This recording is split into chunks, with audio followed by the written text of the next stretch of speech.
കാരുണ്യവാനായ കർത്താവിനെ ഞാൻ സ്തുതിക്കുന്നു, വാഴ്ത്തുന്നു. സമാഗതരായിരിക്കുന്ന കർത്താവിന്റെ ദാസന്മാർക്കും ദൈവമക്കൾക്കും ക്രിസ്തീയ വന്ദനങ്ങൾ. നമ്മുടെ പ്രിയപ്പെട്ടവര് പലരും ആശുപത്രിയിൽ, ചികിത്സകളിൽ ഒക്കെ ആയിരിക്കുന്നല്ലോ. കർത്താവ് അവരെയൊക്കെ സൗഖ്യമാക്കി ആരോഗ്യത്തോടെ വഴി നടത്തട്ടെ. ദൈവത്തിന് സ്തോത്രം. നമ്മളിപ്പോൾ പഠിച്ചുകൊണ്ടിരിക്കുന്നത് the great white throne judgement, വലിയ വെള്ളസിംഹാസന ന്യായവിധി. ഇന്നലെ നമ്മൾ സമയം മുൻപോട്ട് പോയതുകൊണ്ട് സംശയ നിവാരണത്തിനൊന്നും അവസരം ഇല്ലാതെയാണ് നിർത്തിയത്. ഇന്നലെ നമ്മൾ നിർത്തിയ ഭാഗങ്ങൾ വരെ ആർക്കെങ്കിലും എന്തെങ്കിലും സംശയങ്ങൾ, ചോദ്യങ്ങൾ ഉണ്ടെങ്കിൽ സ്വാഗതം ചെയ്യുന്നു.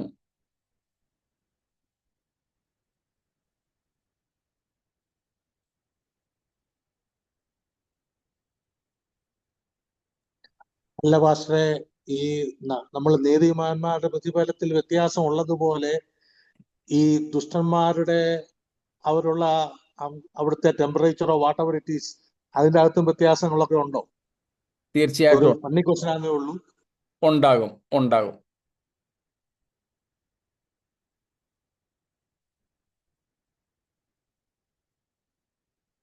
അവിടെ ഏറ്റവും കടുത്ത ന്യായവിധി അല്ലെങ്കിൽ ശിക്ഷാവിധി അനുഭവിക്കുന്നത് സാത്താനായിരിക്കും, പിശാച.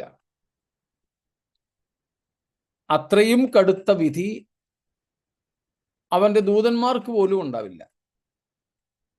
അത് നമുക്ക് ന്യായമായിട്ട് ഊഹിക്കാം.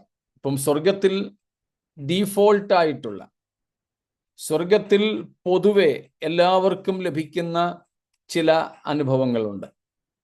അതുപോലെ നരകം എന്ന് പറയുമ്പോൾ തന്നെ അത് യാതനയുടെ, വേദനയുടെ ഒക്കെ സ്ഥലമാണ്. അത് എല്ലാവർക്കും ഒരുപോലെ ആയിരിക്കും. എന്നാൽ ഓരോരുത്തനും അവനവന്റെ പ്രവർത്തിക്ക് അടുത്ത ന്യായവിധി എന്ന് നമ്മൾ 12ഉം 13ഉം വാക്യങ്ങളിൽ കണ്ടിരുന്നല്ലോ. ഒന്നും കൂടെ ആ വാക്യങ്ങൾ വായിച്ചോളൂ. And I saw the dead, great and small, standing before the throne, and books were opened. Another book was opened, which is the book of life. The dead were judged according to what they had done as recorded in the books. The sea gave up the dead that were in it, and death Enough. Everyone received what he has done. അപ്പം അവിടെ ഓരോരുത്തർക്കും അവരവരുടെ പ്രവൃത്തികൾക്കടുത്ത ന്യായവിധിയാണ് ഉണ്ടായിരിക്കുന്നത്. അതുതന്നെ നാം 22-ാമത്തെ അധ്യായത്തിലും കാണുന്നുണ്ട്. സ്തോത്രം. ചാപ്റ്റർ 22 ലാസ്റ്റ് വേഴ്സസിലേക്ക് നമ്മൾ വരുമ്പോൾ അത് തന്നെയാണ് നാം കാണുന്നത്. അവിടെയും ഓരോരുത്തന്, അതിന്റെ 12-ാമത്തെ വാക്യം, verse 12. Behold, I am coming soon. My reward is with me, and I will give everyone according to what he has done. Everyone according to what he has done. Whether they are righteous or wicked, in heaven or in hell. അപ്പം ഓരോരുത്തനും ചെയ്ത നന്മയുടെ ആനുപാതികമായിട്ട് ദൈവരാജ്യത്തിലും തിന്മയുടെയോ പാപത്തിൻ്റെയോ റേഷ്യോയിൽ ആനുപാതികമായിട്ട് നരകത്തിലും കഷ്ടതകൾക്കും പീഡനങ്ങൾക്കും അവിടുത്തെ ടെമ്പറേച്ചറിനും ഒരുപക്ഷെ സെല്ലിൻ്റെ വലിപ്പത്തിനും ഒക്കെ വ്യത്യാസം ഉണ്ടാവും.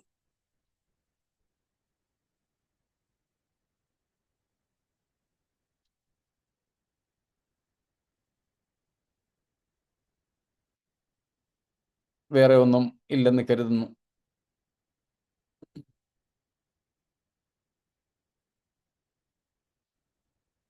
ശരി. അപ്പൊ ഏറ്റവും ഒടുവിൽ നമ്മൾ ചിന്തിച്ചുകൊണ്ടിരുന്നത് മരിച്ചവർ ആബാലവൃദ്ധം. ഇപ്പൊ നമ്മൾ വായിച്ചതുപോലെ 20:12 വായിച്ചതുപോലെ, I saw the dead raised up, standing before the judge, great and small.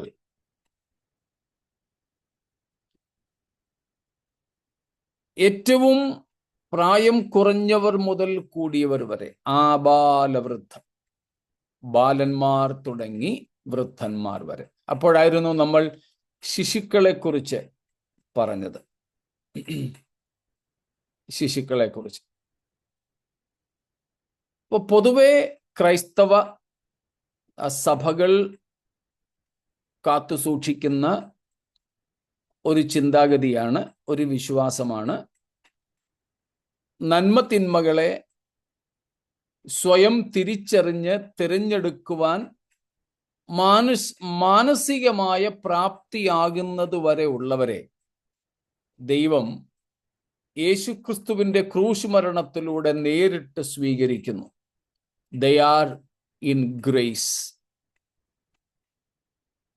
അവരിൽ കർമ്മപാപങ്ങളില്ല. നമ്മൾ പാപികളായത് പാപം ചെയ്തതുകൊണ്ടല്ലായിരുന്നു.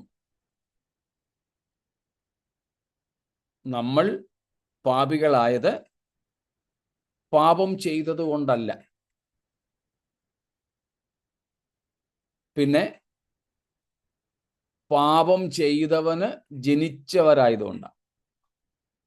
നമ്മൾ പല പ്രാവശ്യം വായിച്ചിട്ടുള്ളതാണ് റോമർ 5:14 വാക്യം.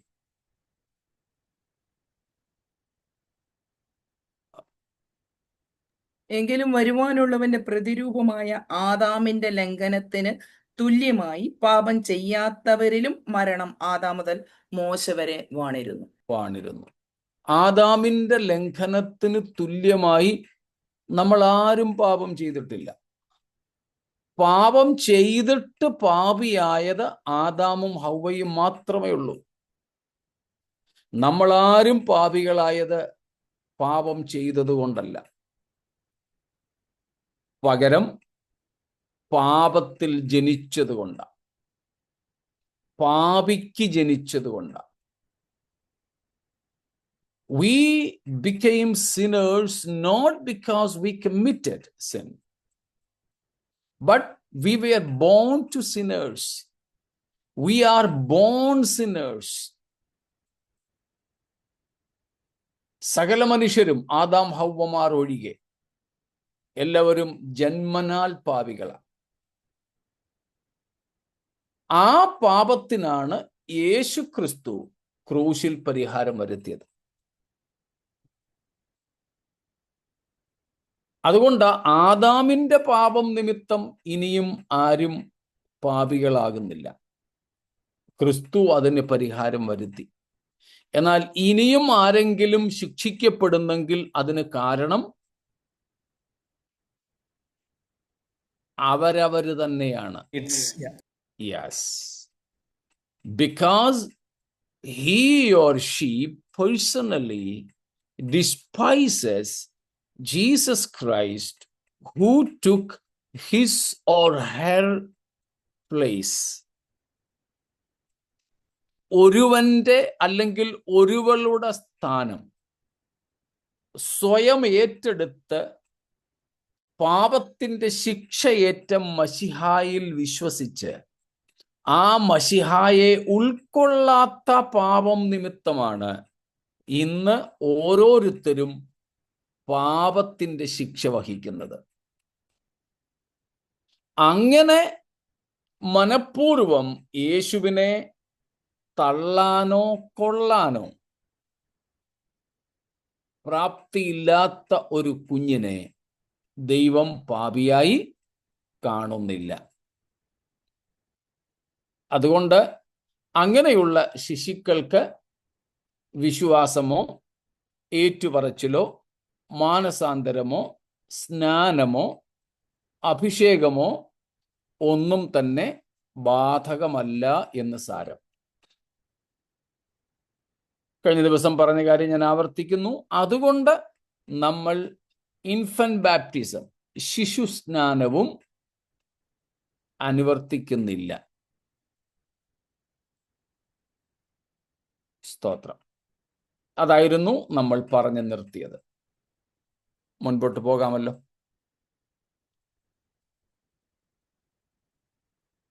മഹാപീഡനത്തിന്റെ സമയത്ത് ജനിക്കുന്ന കുഞ്ഞുങ്ങളോ? എപ്പോഴായാലും ക്രിസ്തുവിന്റെ ക്രൂശീകരണത്തിന് ശേഷം ഉള്ള ശിശുക്കളുടെ സ്ഥിതിയാണത്.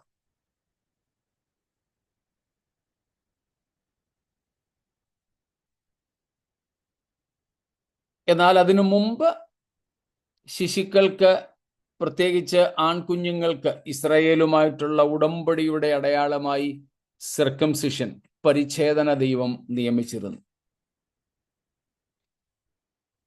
എന്നാൽ പിന്നീട് ക്രിസ്തുവിന്റെ ഉയർപ്പിന് ശേഷം, അല്ലെങ്കിൽ ക്രൂശീകരണത്തിന് ശേഷം, ആ നിയമവും ബാധകമല്ലാതെയായി മാറി.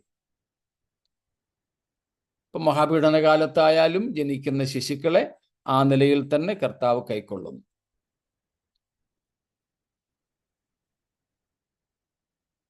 എന്നാൽ ഈ ശിശുക്കൾക്ക് നമ്മൾ നേരത്തെ പഠിച്ചതുപോലെ പ്രതിഫലങ്ങൾ പ്രത്യേകിച്ചൊന്നും ലഭിക്കുന്നില്ല എന്ന് മാത്രം.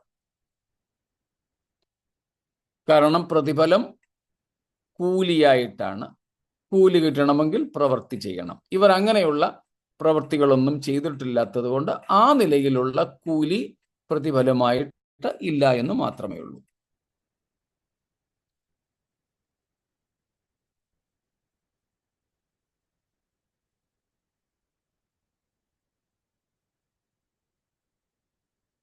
ശരി, എങ്കിൽ നമുക്ക് ബാക്കി കാര്യം നോക്കാം. അപ്പം നമ്മൾ നോക്കിക്കൊണ്ടിരുന്നത് ന്യായവിധിയുടെ അടിസ്ഥാനമായിരുന്നു. ന്യായവിധിയുടെ അടിസ്ഥാനം പ്രധാനമായും നമ്മൾ കണ്ടത് പുസ്തകങ്ങൾ തുറന്നു. പുസ്തകങ്ങൾ തുറന്നു. ആ പുസ്തകങ്ങൾ എന്നതിൽ 2 പുസ്തകങ്ങളെങ്കിലും നമ്മുടെ അറിവിലുണ്ട്. ഇനിയും നമ്മുടെ അറിവ് കൂടാതെ വേറെ എന്തെങ്കിലും ഉണ്ടോ എന്നുള്ളത് നമുക്ക് അന്ന് അറിയാമെന്നേ ഉള്ളൂ.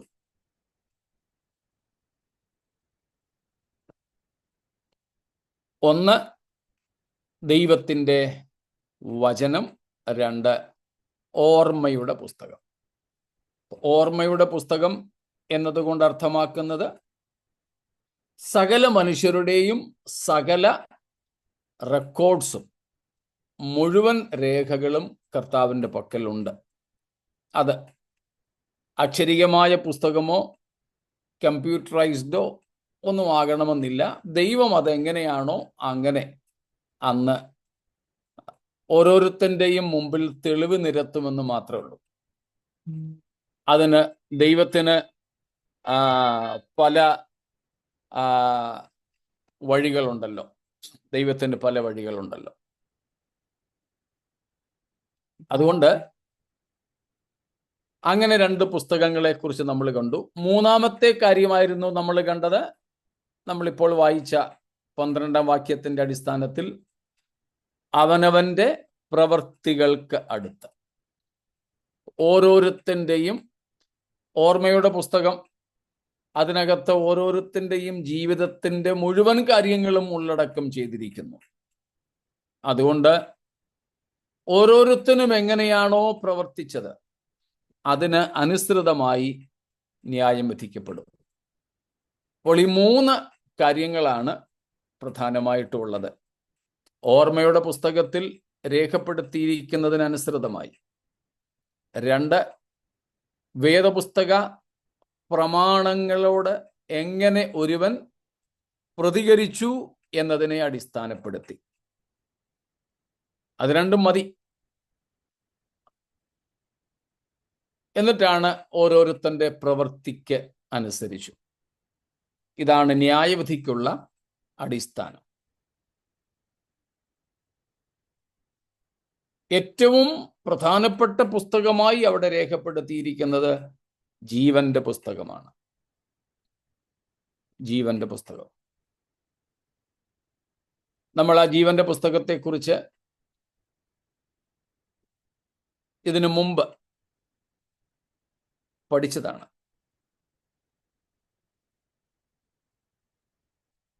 പ്രത്യേകിച്ച് 17-ാം അധ്യായത്തിലേക്കൊക്കെ വന്നപ്പോൾ ലോക സ്ഥാപനം മുതൽ 13-8 17-ാം അധ്യായത്തിലും നാം അക്കാര്യം കണ്ടു. 17-9 ഒക്കെ ലോക സ്ഥാപനം മുതൽ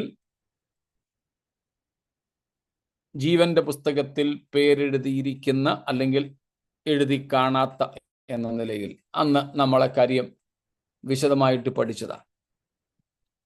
അതുകൊണ്ട് ഇവിടെ ആവർത്തിക്കുന്നില്ല, പറഞ്ഞു വിടുന്നതേ ഉള്ളൂ.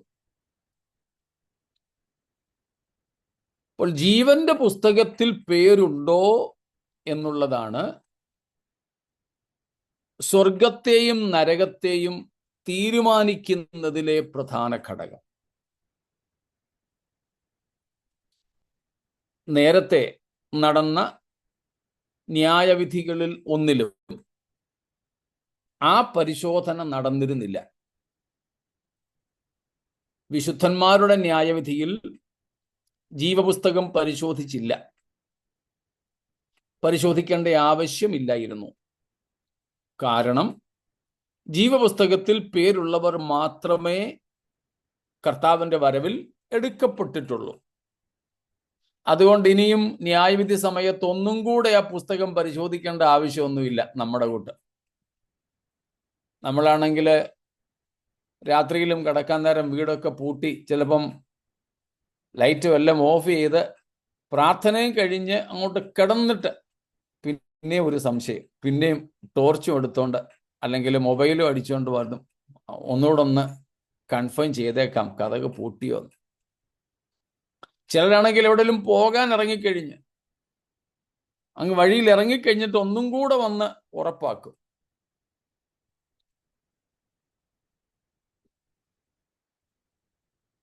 ട്രെയിനിലൊക്കെ യാത്ര ചെയ്യുമ്പം സീറ്റ് നേരത്തെ തന്നെ നോക്കിയൊക്കെ വെച്ചേക്കുമെങ്കിലും അങ്ങ് അവിടെ ചെന്ന് സീറ്റിൽ ഇരുന്ന് കഴിഞ്ഞിട്ടും ഒന്നും കൂടെ ഒന്ന് ഉറപ്പാക്കും നമ്മുടെ സീറ്റ് ഇന്നതാണെന്ന്. ദൈവത്തിന് അങ്ങനെ ചെയ്യേണ്ട ആവശ്യമില്ല. ജീവന്റെ പുസ്തകത്തിൽ പേരുള്ളവർ മാത്രമേ കർത്താവിന്റെ വരവിൽ എടുക്കപ്പെട്ടിട്ടുള്ളൂ. അത് മരിച്ച വിശുദ്ധന്മാരുടെ ഉയർപ്പായാലും ജീവനോടിരിക്കുന്നവരുടെ രൂപാന്തരമായാലും. അതുകൊണ്ട് നമ്മുടെ ന്യായവിധി സമയത്ത് ക്രിസ്തുവിന്റെ ന്യായാസനത്തിന് മുമ്പാകെ ജീവപുസ്തകം പരിശോധിക്കേണ്ട ആവശ്യം ഉണ്ടായിട്ടില്ല. പിന്നെ നടന്ന ന്യായവിധികൾ, ജാതികളുടെ വിധി, യഹൂദന്മാരുടെ വിധി, അതെല്ലാം അന്ന് ജീവനോടിരുന്നവരുടെ വിധിയായിരുന്നതുകൊണ്ട് ഇതിന്റെ ആവശ്യം ഉണ്ടായിട്ടില്ല. എന്നാൽ ഇപ്പോൾ മരിച്ച എല്ലാവരുടെയും ന്യായവിധിയാണ്. അതുകൊണ്ട് അതും നരകത്തിലേക്ക് തള്ളാൻ പോകുന്ന ഒരു വിധിയാണിത്. അതുകൊണ്ട് ഉറപ്പാക്കണം, ദൈവത്തിന് ഉറപ്പാക്കാനല്ല, ഈ തള്ളപ്പെടുന്നവരുടെ ഉറപ്പിന് വേണ്ടി ജീവന്റെ പുസ്തകത്തിൽ നിങ്ങളുടെ പേരില്ല എന്ന് അവരോട് തെളിയിക്കേണ്ട കടമയുണ്ട്. ഇവിടെ ജീവപുസ്തകത്തിൽ പേര് പരിശോധിക്കുന്നതിന് ഒരു കാരണവും കൂടെ ന്യായമായിട്ടും ഉണ്ടാകാം. എന്താണെന്ന് പറയാമോ? അല്ല, ജീവപുസ്തകത്തിൽ ഒരിക്കൽ പേര് എഴുതിയിട്ട് മായ്ച്ചു കളയാമല്ലോ, അതുകൊണ്ടാണോ? അല്ല, അതുകൊണ്ടല്ല. അങ്ങനെ മായ്ച്ചു കളഞ്ഞാലും പേരില്ല എന്ന് തന്നെ വരത്തുള്ളൂ.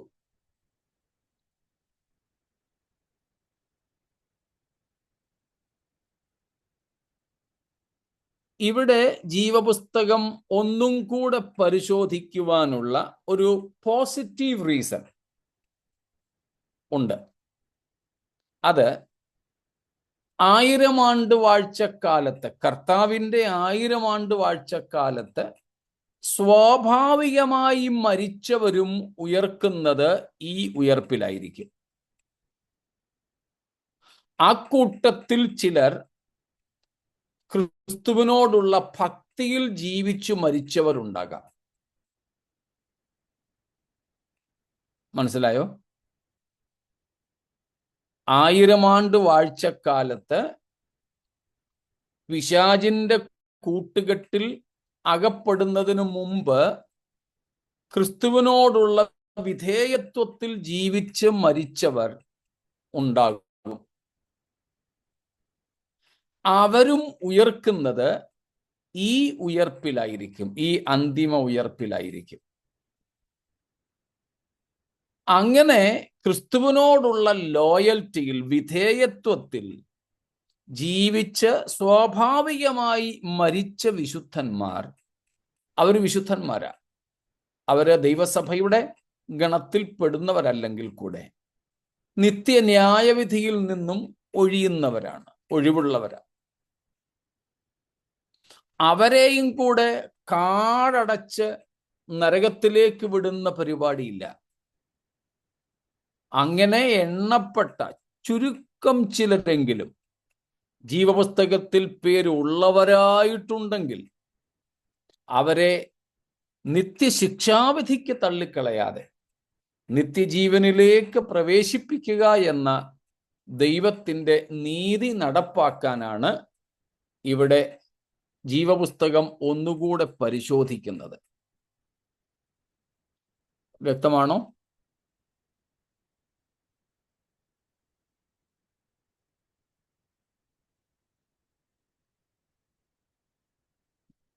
മൗനം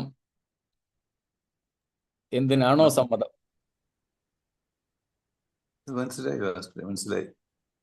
മനസ്സിലായി. ഓക്കെ, ചിലരെ റിപ്പീറ്റ് ചെയ്യണമെന്ന് പറയുന്നത് കൊണ്ടൊന്നും കൂടെ ആവർത്തിക്കാം. This is the last and final resurrection. Maybe 99.99% of these resurrected people are wicked, but their names are not at all there in the book of life. So it is to be proved to them that you are pushed into the lake of fire because your name is not written in the book of life. But rather, the need of checking the book of life is something else. Because in this resurrection, there may be people who died in the millennial kingdom of Jesus, who died natural deaths, who were very much loyal to Christ. But they also will be resurrected in this last resurrection. Because they were loyal and obedient to Jesus Christ, his lordship, his kingship, his messiahship, during their lifetime in the millennial duration, they are to be, or they are eligible for God's kingdom. They are eligible for salvation. And to make sure none of them put into hellfire, in this judgment, a rechecking, a reaffirmation or reconfirmation of the book of life, the names written in, is being carried out.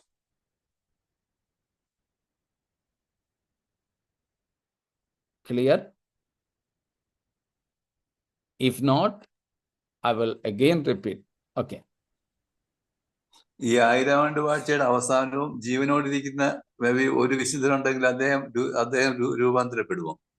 ഇല്ല, കർത്താവിനോട് കൂടെ തന്നെ അങ്ങോട്ടങ്ങ് പ്രവേശിക്കുകയുള്ളൂ. അല്ല, അപ്പൊ മനുഷ്യ ശരീരത്തിലാവുമോ അതോ രൂപാന്തരപ്പെടും? അല്ല, ആ ശരീരം ഏതായിരിക്കും?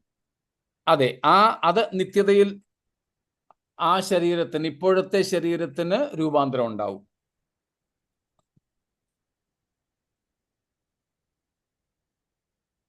ജീവനോടിരിക്കുന്ന ഒരു സഭയെ രൂപാന്തരപ്പെടുന്നത് പോലെ ആ സമയത്ത് 1000 ആണ്ട് വാഴ്ചയിലും ജീവനോടിരിക്കുന്നത് രൂപാന്തരപ്പെടും. അതെ, ആ രൂപാന്തരപ്പെട്ട ശരീരത്തോടെ അല്ലാതെ കർത്താവിന്റെ നിത്യതയിലേക്ക് പ്രവേശിക്കാൻ ഒക്കത്തില്ല. നിത്യതയ്ക്ക് പറ്റിയ ഒരു ശരീരം ആ സമയത്ത് അവർക്ക് നൽകപ്പെടും. ഈവൻ ഇപ്പം നമ്മുടെ ശരീരം ഏതാണ്ട് ഇതിൻ്റെ വാലിഡിറ്റി ഏതാണ്ട് ഒരു 100 വർഷം. നമ്മുടെ ഇപ്പോഴത്തെ ശരീരത്തിൻ്റെ വാലിഡിറ്റി ഏതാണ്ടൊക്കെ അത്രേ ഉള്ളൂ. 100-നപ്പുറം ജീവിച്ചിരിക്കുന്ന ചുരുക്കം ചിലരുണ്ടാകാം. വലിയ ആരോഗ്യ പ്രശ്നങ്ങളില്ലാതെ ജീവിച്ചിരിക്കുന്ന ചുരുക്കം ചിലരുണ്ടാകുമെന്നേ ഉള്ളൂ. അല്ലെങ്കിൽ ആ പ്രായമൊക്കെ എത്തുമ്പോഴേക്കും ഇനി അഥവാ മരിച്ചില്ലെങ്കിലും ശരീരത്തിൻ്റെ പല അവയവങ്ങളും ഇനാക്റ്റീവ് ആകും. അപ്പൊ ഇപ്പോഴത്തെ നമ്മുടെ ഈ ശരീരം ഈ കാലാവസ്ഥയിൽ ഇപ്പോഴത്തെ അറ്റ്മോസ്ഫിയറിൽ ഏതാണ്ട് ഒരു 100 വർഷത്തോളം ജീവിക്കത്തക്കതുപോലെ. 70-80 എന്നുള്ളതാണ് കണക്ക്. നമ്മൾ അതിനെ അങ്ങ് 100 എന്ന് പറയുന്നതേ ഉള്ളൂ. ഇപ്പോൾ നമുക്കറിയാം 80 കഴിഞ്ഞവരും 100-നിടയ്ക്കുള്ളവരും ഒക്കെ വളരെ ചുരുക്കം. അപ്പോൾ ഈ ശരീരത്തിൽ ഇപ്പോഴത്തെ ഈ കാലാവസ്ഥയിൽ ഈ പ്രകൃതിയിൽ 100 വർഷത്തോളം ജീവിച്ചിരിക്കത്തക്ക ശരീരഘടനയോട് കൂടിയവരാണ് യേശുവിനോടുകൂടെ 1000 ആണ്ട് വാഴ്ചയിലേക്ക് കടക്കുന്നത്, അന്ന് ജീവിച്ചിരിക്കുന്നവരിൽ. പക്ഷേ ശരീരം അവരുടേത് ഈ ഭൂമിയിൽ ജീവിച്ചിരുന്ന നമ്മുടേതുപോലത്തെ ശരീരം തന്നെയാണ്. പക്ഷേ ക്രിസ്തുവിൻ്റെ 1000 ആണ്ട് വാഴ്ചയിലേക്ക് കയറുന്നതോടുകൂടെ തന്നെ അവരുടെ ശരീരത്തിൻ്റെ ഘടനയ്ക്ക് വ്യത്യാസം വരും. 1000 ആണ്ട് ആരോഗ്യത്തോടെ ജീവിക്കത്തക്ക ഒരു ശരീരഘടന ആ ശരീരങ്ങൾക്ക് ഉടനടി തന്നെ ലഭിക്കുന്നു.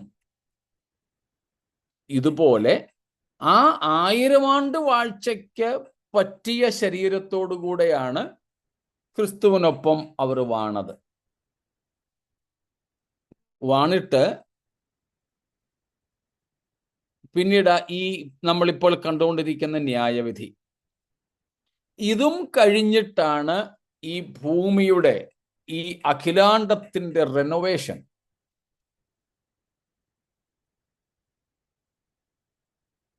തീയാൽ ഇന്നുള്ളതിനെയെല്ലാം ശുദ്ധീകരിച്ചെടുക്കുന്നത്, റെനോവേറ്റ് ചെയ്തെടുക്കുന്നത്. ആ റെനോവേഷൻ സമയത്ത്, അതിനുശേഷമാണല്ലോ നിത്യത തുടങ്ങുന്നത്. ആ റെനോവേഷൻ സമയത്ത് ഈ ജഡത്തിൽ ജീവിച്ചിരിക്കുന്ന മനുഷ്യരെന്നുണ്ടെങ്കിൽ ഉണ്ടായിരിക്കും, ഉണ്ടെങ്കിൽ എന്നല്ല ഉണ്ടായിരിക്കും, അവരുടെ രൂപാന്തരം ആ സമയത്ത് നടക്കും.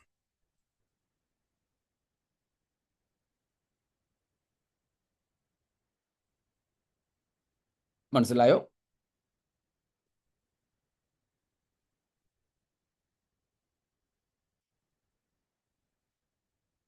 ഇല്ലെങ്കിൽ ആവർത്തിക്കാം.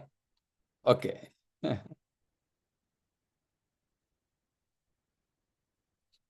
ഇന്നത്തെ രൂപത്തിൽ ജീവിക്കുന്നവരാണ് യേശുക്രിസ്തുവിൻ്റെ ഭൂമിയിലേക്കുള്ള പ്രത്യക്ഷതയിൽ കർത്താവിനോട് കൂടെ 1000 ആണ്ട് വാഴ്ചയിലേക്ക് കടക്കുന്നത്. അന്ന് ഇന്നത്തെ ശരീരഘടന ആയിരിക്കുമോ അന്നത്തെ ശരീരഘടന? അല്ല, വ്യത്യാസം വരും. അതിനെ ഒന്ന് റിവേഴ്സ് ചെയ്ത് കാണിക്കാം, ഒന്ന് തിരിച്ചിടാം. നോഹയുടെ ജീവകാലം, നോഹ ജീവിച്ചിരുന്ന സമയം, അല്ലെങ്കിൽ പ്രീ ഫ്ലഡ് ഈറ, നോഹയുടെ കാലത്തെ ജലപ്രളയത്തിന് മുമ്പുള്ള സമയം, അത് ഏതാണ്ട് 1000 വർഷം ജീവിക്കത്തക്ക അറ്റ്മോസ്ഫിയർ, അന്തരീക്ഷ നിലപാടുള്ള സമയമായിരുന്നു. എന്നാൽ പെട്ടെന്ന് ഏകദേശം 1 കൊല്ലത്തോളം നീണ്ടു നിന്നു മഴയും പ്രളയവും ഒക്കെ കൂടെ.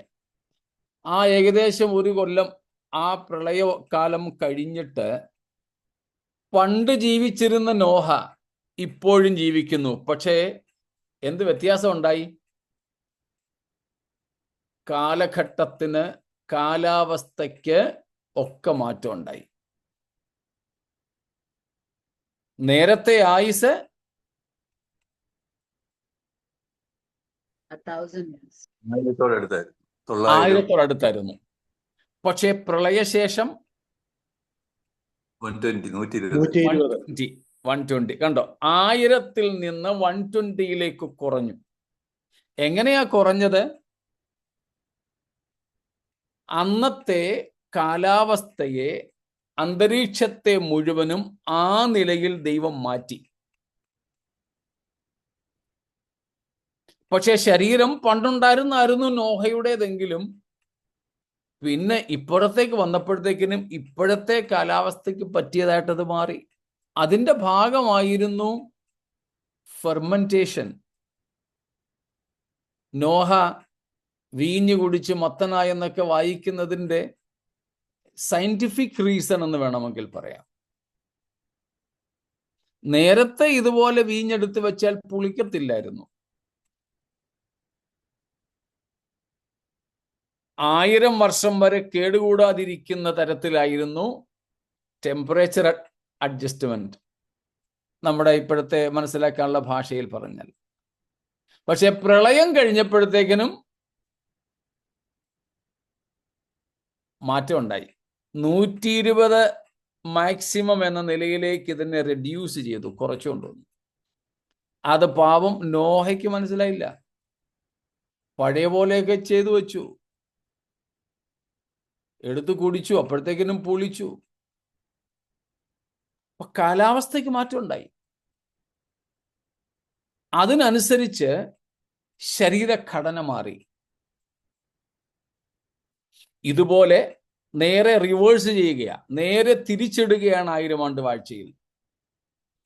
അന്ന് 1000 ആണ്ടിൽ നിന്ന് 100-ലേക്ക് താഴ്ത്തിക്കൊണ്ടുവന്നെങ്കിൽ ഇന്ന് 70, 80 അല്ലെ 100-ൽ നിന്ന് നേരെ 1000-ലേക്ക് ഇതിനെ ഒന്ന് തിരിച്ചിടുകയാണ്. അപ്പം 1000 ആണ്ട് വാഴ്ചയിലേക്ക് ക്രിസ്തുവിനോടുകൂടെ പ്രവേശിക്കുന്ന യഹൂദന്മാരും വലത്തുള്ള ഷീപ്പ്, ചെമ്മരിയാടുകൾ എന്ന് വിളിച്ച വലത്തുള്ളവരും ഇതേ ശരീരത്തോടെയാണ് പ്രവേശിക്കുന്നത്. പക്ഷേ ശരീരം 1000 ആണ്ടത്തേക്ക് സ്യൂട്ടബിൾ ആയിട്ട് ചേരുന്നതായിട്ട് അങ്ങ് മാറുകയാണ്, ഇവരറിയാതെ തന്നെ. ഇതുപോലെ 1000 ആണ്ട് വാഴ്ചയിൽ യേശുവിനൊപ്പം ആയിരിക്കുന്ന മനുഷ്യർ, അവരാണ് ഇനിയിപ്പം ഈ വെള്ളസിംഹാസന ന്യായവിധി കഴിഞ്ഞ് നിത്യതയിലേക്ക് പ്രവേശിക്കാൻ പോകുന്നത്. പക്ഷേ 1000 ആണ്ട് വാഴ്ച കഴിഞ്ഞ് വെള്ളസിംഹാസന ന്യായവിധിയും കഴിഞ്ഞിട്ട് എന്ത് സംഭവിക്കുന്നു? ഇന്നുള്ള ആകാശവും ഭൂമിയും ഒഴിഞ്ഞു പോകുന്നു. പുതിയ ആകാശവും പുതിയ ഭൂമിയും വരുന്നു. ഇന്നുള്ള സമുദ്രം, വെള്ളത്തിന്റെ കെട്ടൊന്നും അന്ന് കാണില്ല. അതെല്ലാം 21-ാം അധ്യായത്തിൽ നമ്മൾ കാണുന്നു. അതെങ്ങനെ സംഭവിക്കുമെന്ന് പത്രോസാണ് നമുക്ക് പറഞ്ഞു തരുന്നത്. 2 പത്രോസ് 3:9 തൊട്ടുള്ള വാക്യങ്ങൾ നമുക്കറിയാം. ആകാശം കൊടുമുഴക്കത്തോടെ ഒഴിഞ്ഞു പോകും, മൂലപദാർത്ഥങ്ങൾ കത്തിയെഴിയും. അങ്ങനെ ഇതെല്ലാം അഗ്നിയാൽ ശുദ്ധീകരിക്കപ്പെടും. അപ്പോൾ അഗ്നിയാൽ ശുദ്ധീകരിക്കപ്പെട്ട പിന്നെ പുതിയ ആകാശം പുതിയ ഭൂമി, സമുദ്രമില്ലാത്തൊരു ലോകത്തേക്ക് പ്രവേശിക്കുക. ആ സമയത്ത് അതിന് മുൻപുണ്ടായിരുന്ന ശരീരങ്ങൾക്ക് എന്ത് സംഭവിക്കും? ഭൂമിയുടെ റെനോവേഷനൊപ്പം അന്ന് ജഡത്തിൽ ജീവിച്ചിരിക്കുന്ന മനുഷ്യരുടെ ശരീരത്തിനും മാറ്റമുണ്ടായി. ദൈവം സ്ഥാപിക്കുന്ന പുതിയ ആകാശഭൂമികളിലെ നിത്യവാസത്തിന് ഒത്തതായിട്ട് അത് മാറുന്നു. അതാ ഇന്നലെ ഞാൻ ചോദിച്ചത്. അല്ല, അന്നേരം അവരെ മനുഷ്യരെന്ന് വിളിക്കാമോ? അതെ, തീർച്ചയായിട്ടും. അന്നേരം അവർക്ക് മരണമുണ്ടോ? പിന്നെ ഇല്ലല്ലോ. നമ്മളും മനുഷ്യരെ, നമ്മളെയും മനുഷ്യരെന്ന് തന്നെ വിളിക്കുന്ന 21-3 ഇതാ മനുഷ്യരോടുകൂടെ ദൈവത്തിന്റെ കൂടാരം. നമ്മളും മനുഷ്യർ തന്നെ അന്നേരവും. നമ്മുടെ മനുഷ്യത്വം മാറുന്നില്ല. പക്ഷേ ഈ ഫിസിക്കൽ ബോഡി, ഈ നശ്വര ബോഡി, ഈ ദ്രവത്വമുള്ളത് അദ്രവത്വം പ്രാപിക്കുന്നു. അപ്പൊ പിന്നെ മരണമില്ല. 1 കൊരിന്ത്യർ 15 നമ്മൾ വായിക്കുന്നു, ഈ ദ്രവത്വമുള്ളത് അദ്രവത്വത്തെയും ഈ മർത്യമായത് അമർത്യത്തെയും ധരിക്കുമ്പോൾ മരണം നീങ്ങി ജയം വന്നിരിക്കുന്നു എന്ന വചനം നിവൃത്തിയാകും. ആ നിത്യതയിലേക്ക് പ്രവേശിക്കുന്ന ആർക്കും തന്നെ പിന്നെ മരണമില്ല. പക്ഷെ നമ്മൾ മനുഷ്യർ തന്നെ.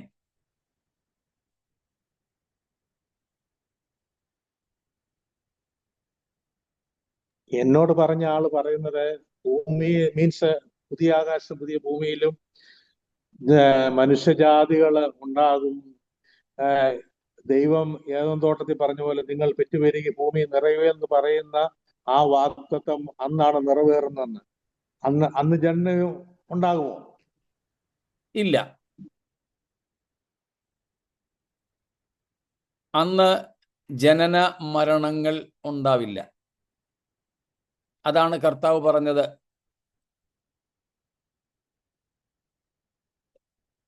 പുനരുത്ഥാനത്തിൽ വിശ്വസിക്കാത്ത സദൂക്യര് ചെന്ന് ഒരു സ്ത്രീയെ 7 സഹോദരന്മാർ വിവാഹം കഴിച്ചതും മക്കളില്ലാതെ 7 പേരും മരിച്ചതുമായ കാര്യം യേശുവിനെ കൊടുക്കാൻ വേണ്ടി സംശയമായി ചോദിച്ചതിന്റെ ഉത്തരം നമുക്കറിയാമല്ലോ. ദൈവത്തിന്റെ രാജ്യത്തിൽ ഇത് ദൈവരാജ്യ. ഈ നമ്മളിപ്പോൾ പറയുന്ന പുതിയ വാനഭൂമികളിൽ ഉണ്ടാവുന്നത് ദൈവത്തിന്റെ രാജ്യ. അവിടെ വിവാഹത്തിന് കൊടുക്കുന്നുമില്ല, വിവാഹത്തിന് എടുക്കുന്നുമില്ല. അവിടെ ജനന മരണങ്ങൾ സംഭവിക്കുന്നില്ല.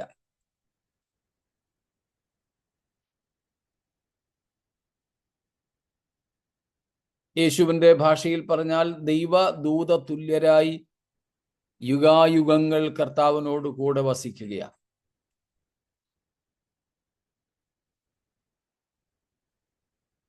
ഈ ഭൂമിയെ നിറയ്ക്കാനാണ് കർത്താവ് പറഞ്ഞത്, ആ ഭൂമിയെ നിറയ്ക്കാനായിട്ടല്ല.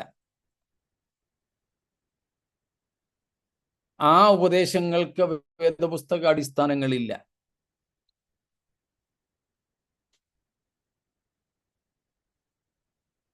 അതുപോലെ വേറെ ചിലർ പഠിപ്പിക്കുന്നുണ്ടത്രേ 50,000 വർഷം കഴിഞ്ഞിട്ട് പിന്നെയും ഇന്നത്തെ പോലെ തന്നെ ഭൂമിയിൽ മനുഷ്യരുണ്ടാവുകയും പാപമുണ്ടാകുകയും ഈ പ്രക്രിയകൾ നടന്നുകൊണ്ടിരിക്കുകയും ചെയ്യുമെന്ന്. തിരുവെഴുത്തിൽ എനിക്കിതുവരെ അങ്ങനെയുള്ള ഭാഗങ്ങളൊന്നും തന്നെ കാണാൻ കഴിഞ്ഞിട്ടില്ല.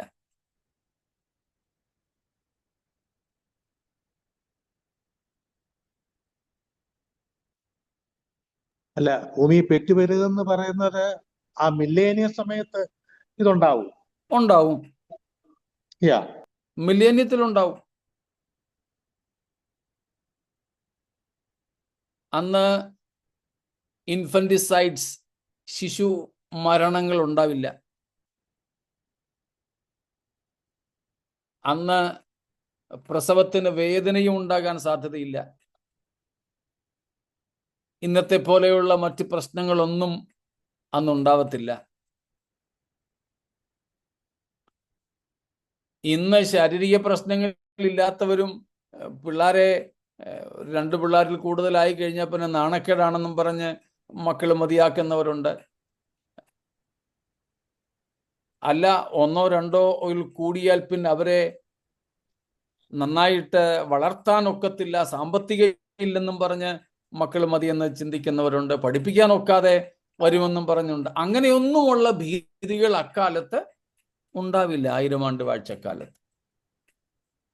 അന്ന് ആശുപത്രികൾ എന്തോ 1000 ആണ്ട് വാഴ്ചയിലും ആശുപത്രികളും ഡോക്ടർമാരും എഞ്ചിനീയർമാരും ഒക്കെ കാണത്തില്ലേ? ഡോക്ടർമാർക്ക് ഒരു പ്രസക്തിയില്ല അന്ന്. അവർക്കൊന്നും അവിടെ ഒരു പണിയും കാണത്തില്ല. ഡോക്ടർമാർക്കും കാണത്തില്ല, നേഴ്സുമാർക്കും ഇല്ല, പോലീസ് സ്റ്റേഷൻ ഇല്ല, ആശുപത്രി ഇല്ല. അതൊന്നും ഇല്ലാത്ത ഒരു ലോകമായിരിക്കും ഈ ഭൂമിയിൽ തന്നെ യേശു കർത്താവ് ഭരിക്കുന്ന 1000 ആണ്ട് വാഴ്ച. അവിടേക്ക് നമുക്ക് വരാം. അത് അല്ല, നമുക്ക് അത് പിന്നീട് കൃഷിയും കാര്യങ്ങളും ഭക്ഷണവും കമ്പനികളും ഒക്കെ കാണത്തില്ലേ ഇവിടെ ഉണ്ടായിട്ട്? നമുക്ക് ആ സസ്യത്തോടെ നിൽക്കട്ടെ. ഓക്കെ.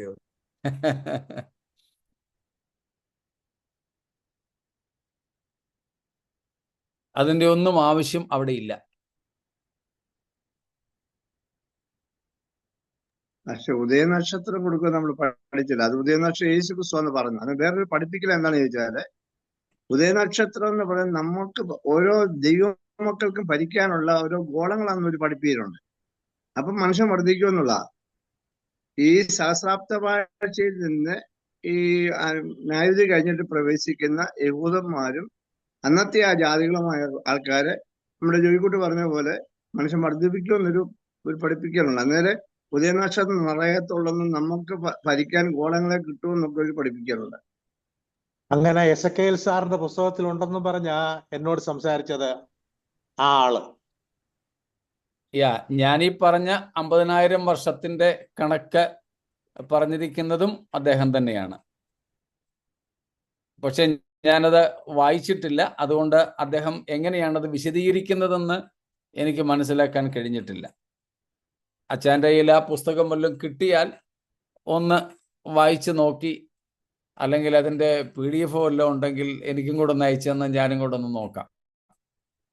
അപ്പൊ എന്തിൻ്റെ അടിസ്ഥാനത്തിലാണ് ഇത് പറയുന്നതെന്ന്, ഏത് വചനത്തിന്റെ അടിസ്ഥാനത്തിലാണ്? ഇന്ന് സൗരയൂഥത്തിലുള്ള സൂര്യൻ ഉൾപ്പെടെയുള്ള ഗോളങ്ങളൊന്നും നിത്യരാജ്യത്തിൽ കാണത്തില്ല. സൂര്യനും ചന്ദ്രനും നക്ഷത്രങ്ങളും അങ്ങനെ വരുമ്പോൾ ഉദയനക്ഷത്രം എന്ന ഗോളങ്ങളുടെയും പ്രസക്തി എവിടെ എന്നതാണ് നമ്മുടെ ചോദ്യം.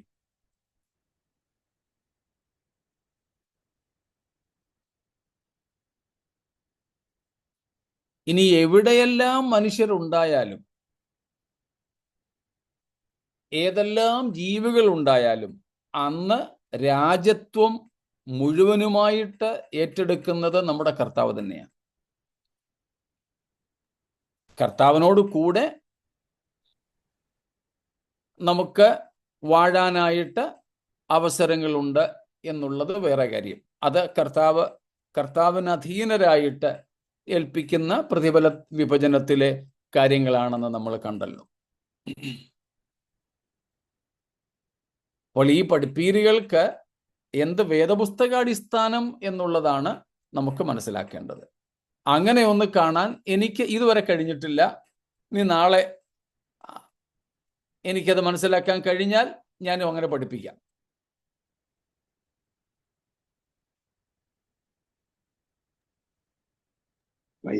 സാറിന്റെ ഒരു പുസ്തകമുണ്ട്, പുതിയ ആകാശം പുതിയ ഭൂമി സഹസ്രാബ്ദമായിട്ട്. ആ പുസ്തകത്തിലാണ് ഇങ്ങനെയൊക്കെ പ്രതിപാദിച്ചിരിക്കുന്നത്.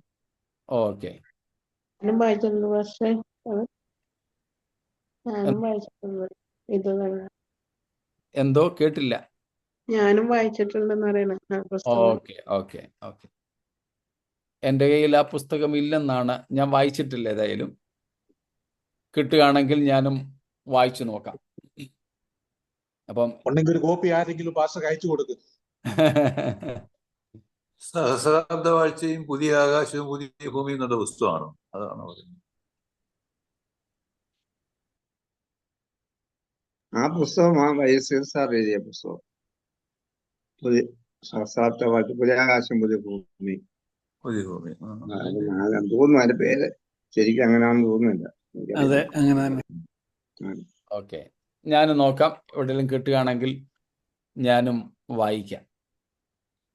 എന്നാൽ ഇപ്പോഴത്തെ എൻ്റെ ചിന്ത ഇത് നമ്മൾ 21-ാമത്തെ അധ്യായത്തിൽ വെളിപ്പാട് 21 കാണുന്നു പുതിയ ആകാശം പുതിയ ഭൂമി. അവിടെ സമുദ്രമില്ല. പിന്നീട് 21-ാം അധ്യായം തന്നെ വായിച്ചു വരുമ്പോൾ സൂര്യനോ ചന്ദ്രനോ ഒന്നുമേ ഇല്ല. അപ്പോൾ ഇന്നുള്ള നമ്മുടെ സൗരയൂഥത്തിലെ പല ഗോളങ്ങളും ഈ സൗരയൂഥത്തിലെ പല വ്യവസ്ഥകളും അന്നുണ്ടാവില്ല.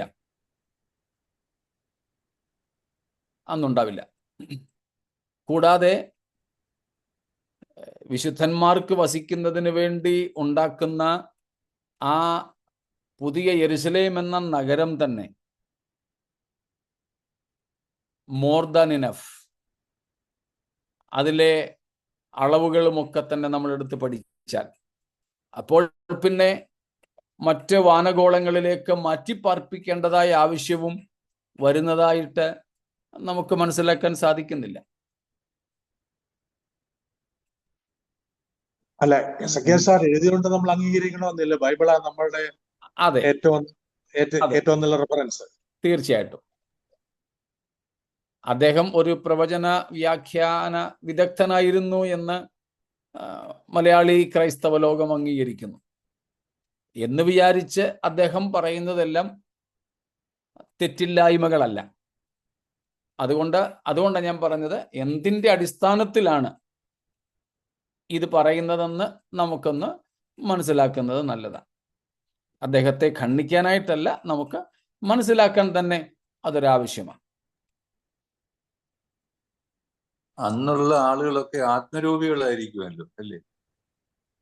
അതെ, ക്രിസ്താനുരൂപികളായിരിക്കും. അപ്പൊ പിന്നെ അവർക്ക് താമസിക്കാൻ പ്രത്യേക സ്ഥലമൊന്നും വേണ്ടല്ലോ. ആത്മരൂപികൾ അല്ല, പുനരുത്ഥാന ശരീരികളായിരിക്കും. നമുക്ക് അങ്ങനെ വസിക്കുന്നതിന് വേണ്ടി പ്രത്യേക സ്ഥലമോ കാര്യങ്ങളോ ഒന്നും ആവശ്യമില്ല.